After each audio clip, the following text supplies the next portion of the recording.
भुवनेश्वर काशीपुर ग्राम में भगवत वासुदेव दोलमेलन उत्सव अनुष्ठित हो जाइछि। प्रथम दिवस में ग्रामर मुख्य ठाकुर प्रभु बालुंकेश्वर दोल विमान में बसी ग्राम्य परिक्रमा कर मेलण पड़िया विराजमान होते।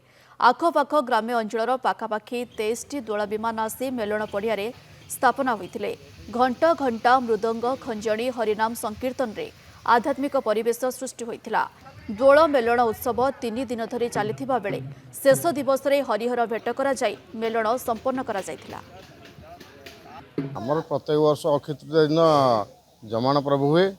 आखपाख अंचल 23 दल विमान भागवत पोथी ये विराजमान करती।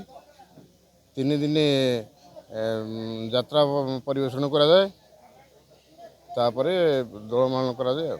एटा हूँ काशीपुर भगत वासुदेव दोल मेलन ये परंपरा 500-600 वर्ष हो आसुची।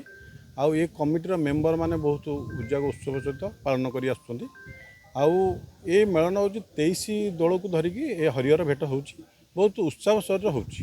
प्राय रात्र 5:15 ठाकुर भगवत वासुदेव विराजमान करती मंडपर। तापरे 3 दिन धरी एथरा यात्रा अनुष्ठित हुए। समस्त सहयोग शांतिपूर्ण सहित यात्रा करा जाए। परिशेष शेष दिन ठाकुर प्रत्येक विग्रह मानक प्राय 23 गोटी आखपाख ग्रामर विग्रह मानक नहीं हरिहर भेट करा जाए। तापरे ठाकुर को समर्पण नहीं फिर मंदिर को रखा जाए।